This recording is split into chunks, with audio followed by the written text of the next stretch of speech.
नरकटियागंज विधानसभा क्षेत्र में राष्ट्रीय जनता दल ने सामाजिक न्याय पर चर्चा कार्यक्रम आयोजन किया। कार्यक्रम में राजद के कई बड़े नेता मौजूद रहे। पूर्व विधानसभा अध्यक्ष उदय नारायण चौधरी ने पीएम मोदी पर जमकर निशाना साधा। उदय नारायण चौधरी ने कहा कि सामाजिक न्याय का अधिकार कर्पूरी ठाकुर और लालू यादव की देन है। उन्होंने बताया कि बिहार में पार्टी की ओर से सामाजिक न्याय जगाओ यात्रा चल रही है। इसका उद्देश्य लोगों को सामाजिक न्याय के महत्व समझना और भाईचारा खत्म करने की साजिशों को बेनकाब करना है। मोदी पर हमला करते हुए कहा कि आज सभी को एकजुट होने की जरूरत है, नहीं तो ये लोग संविधान ही खत्म कर देंगे।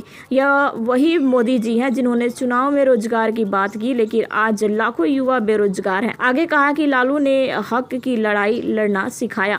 वही कार्यक्रम का संचालन राजद प्रखंड अध्यक्ष मोहम्मद गुलाम कादिर ने किया। तंत्र है, लोकतंत्र में चुनाव होगा और चुनाव में इस बार जनता फैसला कर रही है कि झूठ बोलने वाली सरकार को जाना होगा। जो झूठ पर ही आधारित है उस सरकार को जाना होगा। झूठ क्या है? झूठ क्या है? झूठ है आतंकवाद को खत्म नहीं किया, लेकिन नोटबंदी को, अपने लोगों को, काले धन को सफेद करने के लिए नोटबंदी करने का काम। झूठ है कि बेरोजगारों को रोजगार नहीं देने का काम किया। ये झूठ है। झूठ है सभी बड़े कुछ चंद पूंजीपतियों को लाखों करोड़ माफ कर दिया और गरीब लोगों से पैसा वसूला जा रहा है। ये है और केवल धार्मिक भावनाओं से लोगों को ओतप्रोत कराया जा रहा है और मूल समस्याओं को दूर करने की कोशिश कर रहा है। तो हम लोगों ने फैसला किया है, राजद का फैसला है तेजस्वी यादव का। हम अपने विजय पर अपना एजेंडा तय करके उस एजेंडे पर भाजपा को लाएंगे। मेरा एजेंडा है कमाई, सिंचाई, दवाई, ये मेरा एजेंडा है। लोगों को मान सम्मान बढ़ाना, ये मेरा एजेंडा।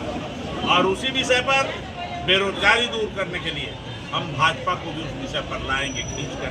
वो हमको नहीं ले जा सकता अपने एजेंडा पर। ऑपरेशन सिंदूर पे क्या है?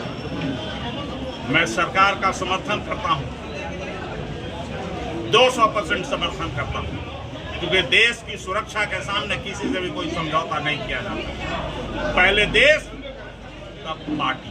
जातीय जनगणना पर क्या विचार है आपका? राष्ट्रीय जनगणना झूठ का छलावा है मोदी जी का, राजद का, के डिमांड को छीनने का काम कर रहा है। अरे ये तो हाउस में बोले हुए हैं। 202 जब लालू जी केंद्र सरकार में थे तो 2011 में यहाँ जनगणना कराए, रिपोर्ट आए। जब भाजपा की सरकार बनी तो उसको कह दिया कि करप्ट हो गया, खत्म हो गया। ये विषय तो हमारा है, लेकिन अब वो और ये कैसे लागू करेंगे इस पर तो कुछ बोल नहीं रहे हैं। जनगणना पर उपाध्यक्ष कोई उसके लिए आवंटन भी चाहिए कि नहीं चाहिए? एक पैसा आवंटन नहीं दिया है, तो ये तो है वोट के लिए केवल। उपाध्यक्ष जी ये बताइए कि आपने कहा था कुछ देर पहले कि राजद में क्यों रहे और क्यों नहीं रहे, तो आप बताइए कि राजद में लोग क्यों रहे? हमने बताया कि राजद इंसानियत और मानवता की लड़ाई लड़ता है। राजद संविधान को बचाने की लड़ाई लड़ता है। राजद कमजोर वर्ग के हक अधिकार को उठाने का काम करता है। राजद देश से जातिवाद को समाप्त करने की कोशिश करता है। राजद लोहिया और कर्पूरी के विचारों में विश्वास करता है, लालू यादव के विचारों में। सूर्य भगवान को हनुमान जी निकल गए थे, ये बीजेपी बताए थे क्या? कौन बताया? जिसे आप बोल रहे थे। हम आपसे पूछ रहे हैं किसने बताया? वही तो पूछ रहे हैं सवाल। मेरा सवाल है। हाँ। हमारा सवाल आपने कहा था, हमारा सवाल था, ठीक से समझिए। हाँ, बोलिए। कि इस धरती पर रहने वाला आदमी पृथ्वी पर सूरज को क्या निकल सकता है? ये नैरेटिव बनाया गया और ये किसका है बनाया हुआ बताइए? तो वही तो हम सवाल है कि कौन नैरेटिव बनाया?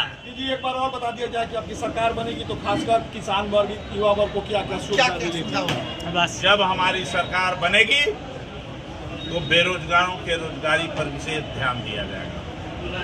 किसानों के विकास पर, किसानों को उचित दाम दिलाने के लिए, लागत कम दिलाने के लिए कम से कम हम लोग उसके लिए काम करेंगे। गन्ना का मूल्य बढ़ जाएगा? हाँ? गन्ना का मूल्य बढ़ेगा? गन्ना का मूल्य किसानों को बढ़ेगा? क्यों नहीं? किसान नहीं है क्या गन्ना पैदा करने वाला? गन्ना पैदा करने वाला भी किसान है ना। अरे आपको तो पूछना चाहिए यहाँ कि नरकटियागंज में कब आवेंगे मोदी जी चाय पीने के लिए? यहाँ से कह के कहते कि चाय पीने के लिए आवेंगे, सब मिल चालू करा देंगे। ये यहाँ के लोगों को पूछना चाहिए जब आवे तो। ये सवाल हो चुका है। अरे होगा नहीं, एक बार से नहीं काम चलेगा। नैरेटिव इसका तय कीजिए कि ये झूठ बोलने वाली है।